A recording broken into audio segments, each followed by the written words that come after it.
तड़कापुर के दिन चढ़ते ही नीम के पेड़ तले पंचायत की महफिल सज जाती है।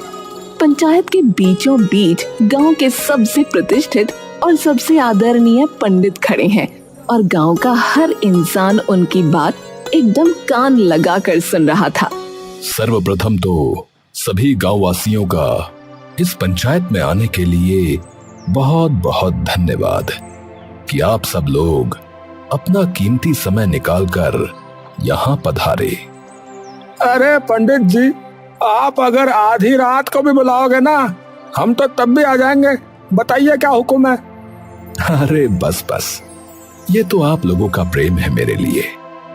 मैंने बस कुछ आवश्यक सूचना आप लोगों को देने के लिए यहाँ पर एकत्रित किया है, सरपंच जी से प्रार्थना करके। बेझिझक बताइए पंडित जी। देखिए, अब कुछ ही दिनों पश्चात अश्विन माह प्रारंभ होने वाला है, ये तो आप सबको पता ही है। जी जी पता है पंडित जी। तो मैं बस आपको ये याद दिलाना चाहता हूँ कि इस महीने पितृपक्ष भी आने वाले हैं, जिसमें आप सबको पता ही है कि इस महीने हमारे पितरों का श्राद्ध किया जाता है और उनकी तिथि में उनका भोग निकाला जाता है। पर कुछ ऐसी आवश्यक चीजें हैं जिनका हमें पितृपक्षों में विशेष ध्यान रखना होता है। वो क्या है पंडित जी? पितृपक्ष में 2 चीजों का विशेष ध्यान हमें रखना होगा कि कोई इस काल अवधि में ना तो अपने केश कटवाए और ना ही अपने नाखून काटे, क्योंकि इस अवधि में ये दोनों कार्य एकदम ही अशुभ और वर्जित माने जाते हैं। पंडित जी की ये बात सुनकर झुमरू नाई थोड़ा चिंतित होने लगा। ऐसे तो कैसे बात बनेगी हैं? पितृपक्ष तो पूरे 15 दिन चलता है, मतलब 15 दिन तक कोई कमाई नहीं। चिंता मत करो झुमरू, मैं जानता हूं कि 15 दिन भले ही ग्राहक कम होंगे तुम्हारी दुकान पर, परंतु ये याद रखो, श्राद्ध हम इसीलिए करते हैं ताकि हमारे पूर्वजों की कृपा दृष्टि हम पर बनी रहे। सुना है ना, पितृ तृप्त तो सर्व तृप्त। अगर पितृ प्रसन्न रहेंगे तो घर पर भी सदैव सुख समृद्धि बनी रहेगी। झुमरू मुस्कुराता है। ठीक है पंडित जी, तो फिर मैं भी अपनी दुकान पितृपक्ष खत्म होने तक बंदी रखूंगा। हाँ, बहुत अच्छे। पितृ देवो भव। झुमरू अपने हाथ जोड़ पंडित जी को प्रणाम करता है। ठीक है सरपंच जी, बस यही बताना था सभी ग्रामवासियों को। अब मैं अपनी कुटिया में चलता हूँ, मेरे यज्ञ का समय हो गया है। सब गांव वाले पंडित जी की बात से सहमति रखते हुए वापस जाने लगते हैं। लेकिन उसी पंचायत में खड़ा कनुआ इस बात से बहुत नाखुश होता है। अरे पता नहीं क्या लगा रखा है? ऐसे कैसे 15 दिन लोगों के बाल ना काटूं? मेरी दुकान की वैसे ही ग्राहकी कम है। कनुआ एक दराज से कटोरी बाहर निकालता है जिसमें दही रखी हुई है। कनुआ वो दही निकालकर ग्राहक के सिर पर लगा देता है। तभी कनुआ का बेटा पप्पू उसकी दुकान पर उसका लंच लेकर आ जाता है। पप्पू की आंखें एकदम लाल और बाल पूरी तरह से बिखरे हुए थे। पापा। क्या है? अरे भड़क क्यों रहे हो? डिब्बा लेके आया हूँ आपका।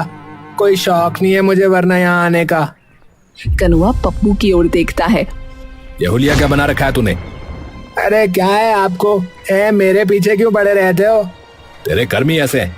शक्ल देखी अपनी एक बार आईने में है? पूरी रात पढ़ रहा था मैं, पीछे पड़े रहते हो जब देखो। हाँ पता है तू कितना पढ़ता है वो तो मुझे। तभी ग्राहक को धीमी धीमी उस दही की सुगंध आने लगती है। अरे कनुआ भाई, ये क्या लगा दिए भाई? इसमें से तो बदबू सी आ रही है। अरे ये लेप है, लेप, वो भी बड़े खास सामग्री से बना हुआ। अच्छा होता है ये बालों के लिए, चिंता मत करो, बालों की जू एकदम खत्म हो जाएगी। हाँ। तभी एकदम से पप्पू उस दही की कटोरी की ओर देखता है और चौंक कर कनुआ को देखने लगता है। कनुआ वो लेप लगाकर टूटी के पास जाकर अपने हाथ धोने लगता है। तभी पप्पू उसके पास आता है। पापा, ये कौन सा लेप लगा रहे हो आप इसे? अरे कोई लेप वेप ना है, मेरी बचाई हुई जूठी दही है कल रात की। हाँ ठीक चक्कर बाज हो आप तो। अरे बेटा 15 दिन अब कोई कमाई नहीं होने वाली, तो तू अब देख इससे पैसे कैसे निकलवाता हूं। देख हाँ भाई साहब, आपके हो गए 200 रुपए। क्या? कितने? 200 भाई साहब, 200। क्या बकवास है भाई ये? इतने किस चीज के? भाई उस लेप के जो तुम्हारे सिर पे लगाया है। पर मैंने तो कहा भी नहीं था उस बदबूदार लेप को लगाने का। वाह भाई वाह, एक तो तुम्हारी भलाई का सोचूं, ऊपर से मुझ पे ही भड़क रहे हो। मेरी भलाई भला कैसे इसमें? इसकी वजह से तुम्हारे जो बाल टूट रहे थे अब नहीं टूटेंगे, एक ही बारी में ठीक कर देता ये। अच्छा ऐसा है क्या? हाँ और क्या। चलो फिर तो ले लो, फिर ठीक है। ग्राहक उसे पैसे देकर चला जाता है। अच्छा मुझे दो ये पैसे। किस बात के? पप्पू सीधा कनुआ के हाथ से पैसे झपट लेता है। किताबें खरीदनी है और बाद में सवाल जवाब। ऐसी गंदी औलाद न मिले किसी को, है न बात करने का तरीका है ना अकल है। एक तो वैसे ही पंडित जी ने 15 दिन के लिए दुकान ठप करवा दी, और जो पैसे आ रहे वो ये हरामजादा लेकर चला जाता है। कनुआ बैठकर खाना खाने लगता है। कुछ ही दिनों बाद श्राद्ध शुरू हो जाते हैं। गांव के सभी लोग प्रण खा लेते हैं कि 15 दिन तक बाल नहीं कटवाएंगे।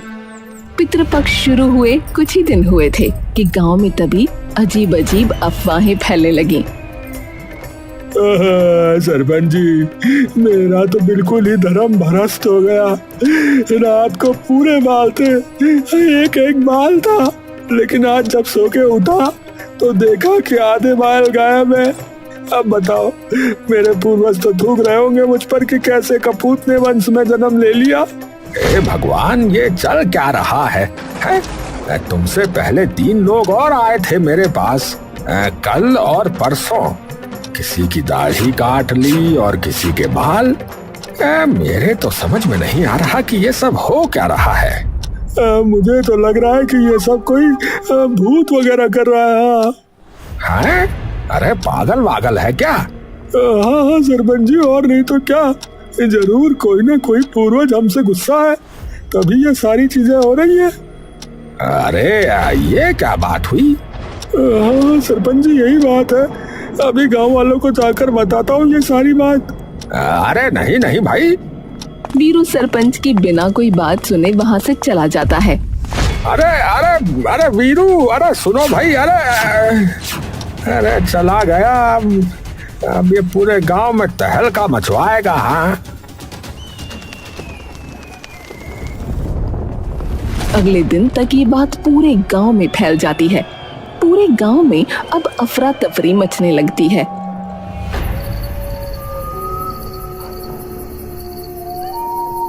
भैया, सोने से पहले हाँ बिल्कुल पैक होके सोऊंगा। हाँ बिल्कुल बिल्कुल बढ़िया से, बिल्कुल भी रिस्क नहीं लूंगा भैया मैं तो। हाँ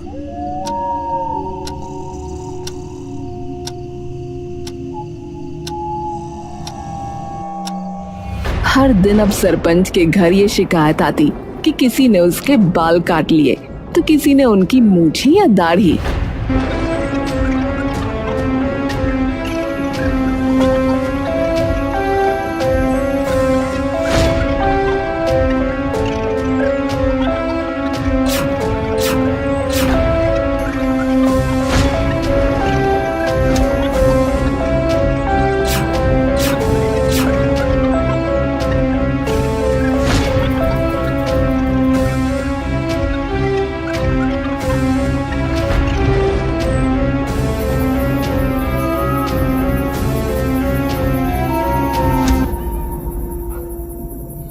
ओहो, अब कौन सी चिंता में बैठे हो? अरे कुछ नहीं, इन गांव वालों ने जीना हराम किया हुआ है। मुझे तो ये समझ में नहीं आ रहा कि ये सब कर कौन रहा है। ओहो, अब अपना खून सुखाने से क्या ही होगा। अभी तो चैन से सो जाओ आप। अरे कैसे सो जाऊं? मुझे तो हर वक्त ये डर लगा रहता है कि कहीं ये लोग आगे मेरी ही गर्दन ना पकड़ ले भाई। अरे आप एक काम करो ना, आप पंडित जी से क्यों ना पूछ लेते, क्या पता वो कुछ उपाय बता दे। हाँ, ये ठीक बताया तुमने। कल सुबह ही जाता हूँ पंडित जी के पास।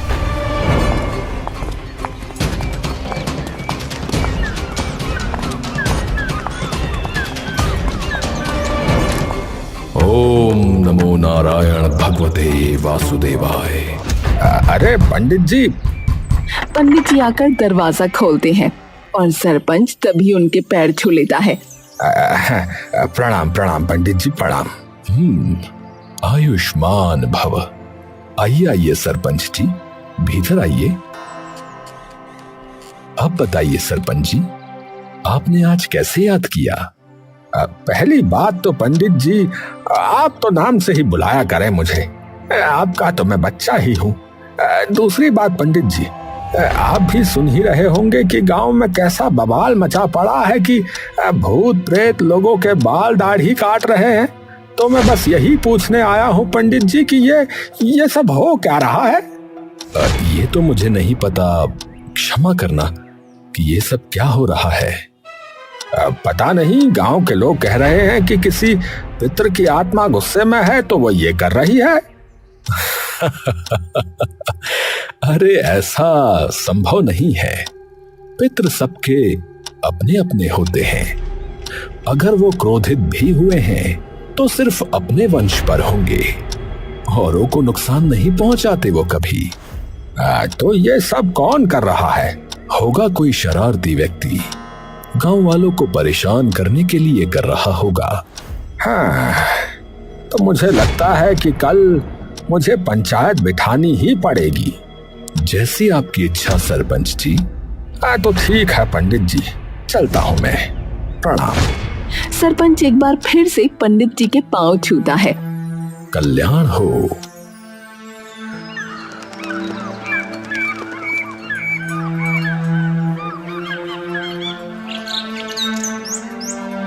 सरपंच अगले ही दिन पंचायत बैठा देता है।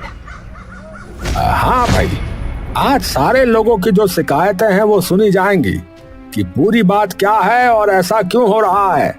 तभी एक गांव वाला चिल्लाना शुरू कर देता है। अरे भूत का साया सरपंच जी, और क्या है? अरे सरपंच जी, ये किसी के पितर ही कर रहे हैं। पहले ही चिल्लाए जा रहे हो। सबसे पहली बात तो ऐसा नहीं हो सकता। पितर अलग अलग वंश के अपने अपने होते हैं, समझे? पूरे गांव का एक नहीं होता। तभी सबको पंडित जी के चिल्लाने की आवाज आती है। विनाश विनाश होगा उसका जिसने भी ये सब किया है। पंडित जी को देखते ही सरपंच की जान हलक में आ जाती है।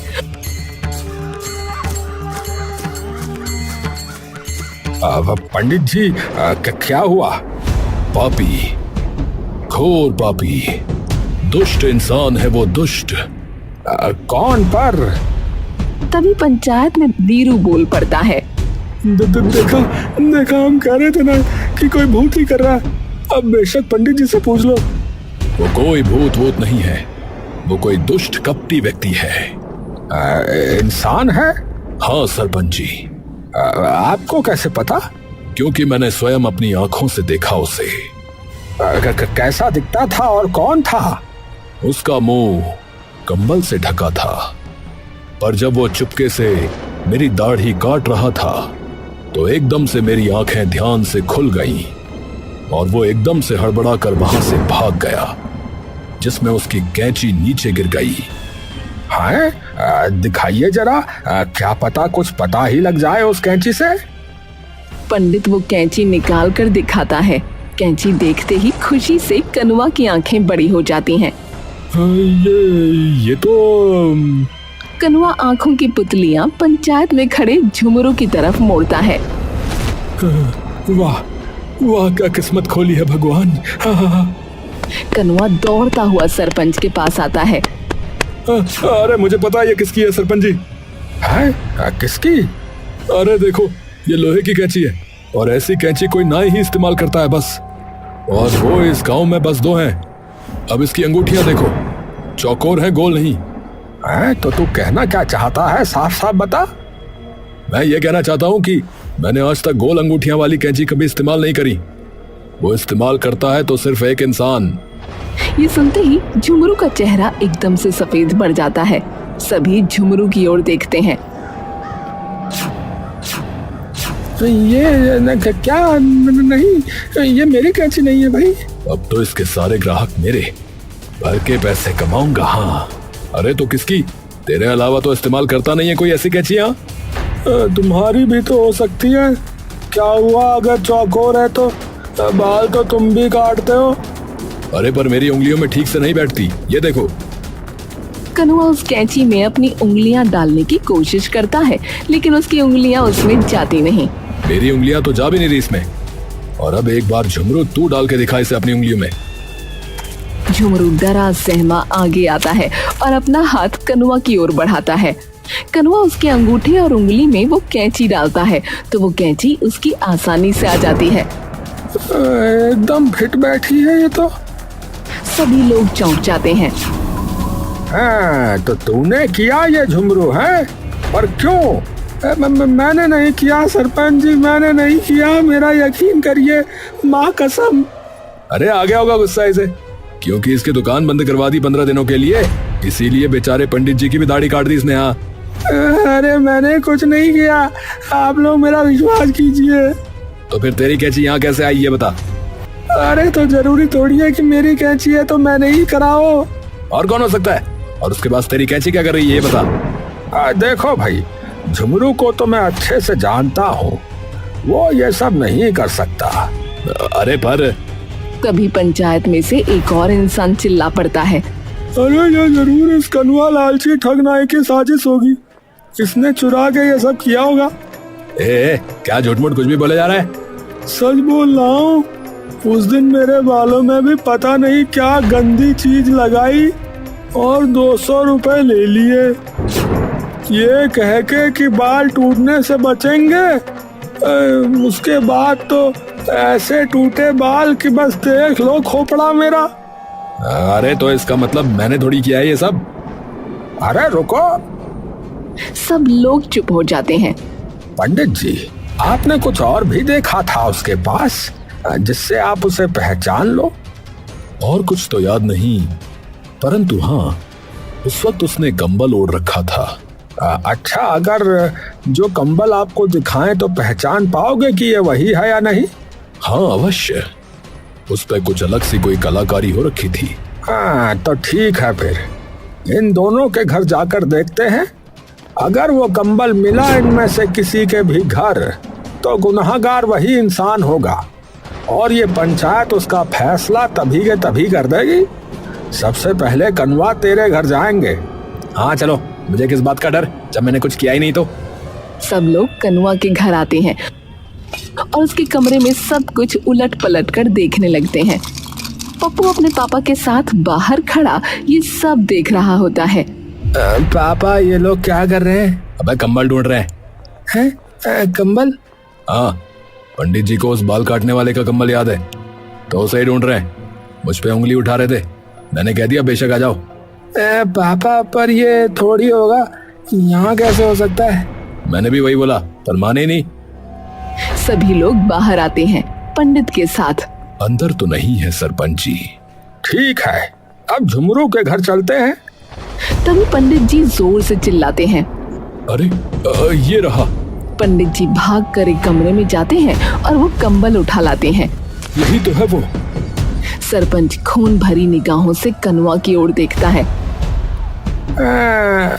तो तू ही है जिसने ये कांड किया है? कनुआ एकदम से डर के थर-थर आ जाता है। अरे पर ये कंबल, ये कैसे हो सकता है? ये कंबल तो मेरे बेटे का है, रात को ओढ़ के सोता ही ऐसे।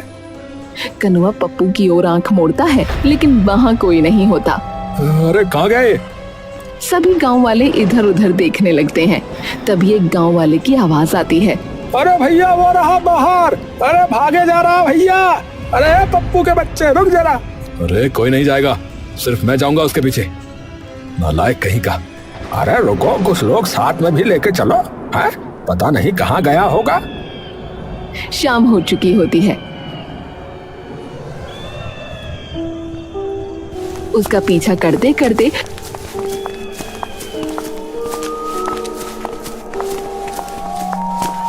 गांव के बाहर पड़े पुराने खंडहर में सरपंच, कनुआ और कुछ गांव वाले पहुंच जाते हैं। हाथों में लालटेन है। अचानक सरपंच की नजर कोने में जाती है। अरे रुको रुको, वो देखो, वहाँ कोई है।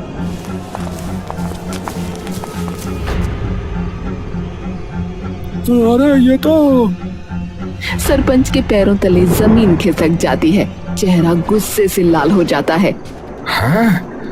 अमन? सरपंच माथा पकड़कर जमीन पर बैठ जाता है और रोने लगता है। अरे नालायक है, कम अकल, मेरी इज्जत मिट्टी में मिला दी कमीने। ये ले, अभी मजा चखाता हूँ तुझे, ये ले, दुष्ट कहीं का। और तू हरामजादे, मुझे लगा ही था कुत्ते की जात तो तू है ही। अरे अब बस करो। किसी को मारने पीटने से कुछ प्राप्त नहीं होगा। पहले इनसे ऐसा कृत्य करने की वजह पूछिए। सुनो बच्चों, मुझे सच बताओ कि ये सब क्यों किया गांव वालों के साथ। दोनों बच्चे रोते रोते एक दूसरे की तरफ देखते हैं।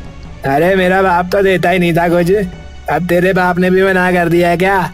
अरे देता है आराम से, पर दुकान पे पितृपक्ष की वजह से कोई आ नहीं रहा, तो वो भी कंजूसी कर रहा है। अब भाई माल खत्म होने वाला है, अब क्या करें? और जो गहने चुराए थे ना, उसके भी पैसे खत्म होने वाले भाई। यार एक काम करते हैं, गांव वालों को मजबूर करते हैं बाल और दाढ़ी कटवाने के लिए, और क्या। कैसे भाई, कैसे?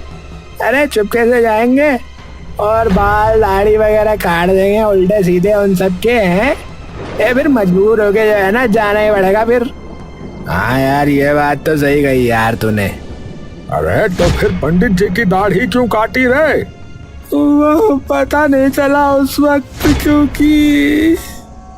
क्योंकि नशे में था। मार साले का, नशे में था साला।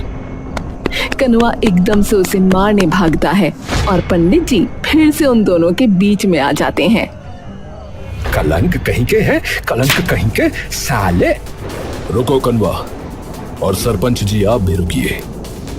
आप दोनों की भी इसमें कोई कम गलती नहीं है।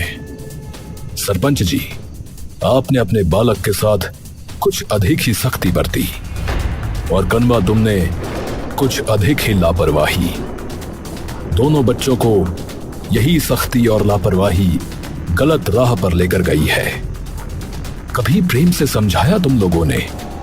कभी कुछ पूछने का प्रयास भी किया तुमने अपने बच्चों से? बच्चा जो कर रहा है करने दो, कुछ नहीं देखना, और फिर इन्हीं के सर पर इल्जाम लगा दो। वाह, पितरों को तो बाद में पूछना, पहले अपनी अगली पीढ़ी को तो संभाल लो। हाँ, बेटा माफ कर दे मुझे जो ठीक लगा वही करता गया, अपने ही कामों में मसरूफ रहा। तुझसे कभी बैठ के बाप की तरह बात ही नहीं हो पाई, कभी कुछ पूछा ही नहीं तुझसे रे। देखिए सरपंच जी, मात्र माफी से कार्य नहीं चलेगा। अब इन्हें आपने सही राह भी दिखानी होगी।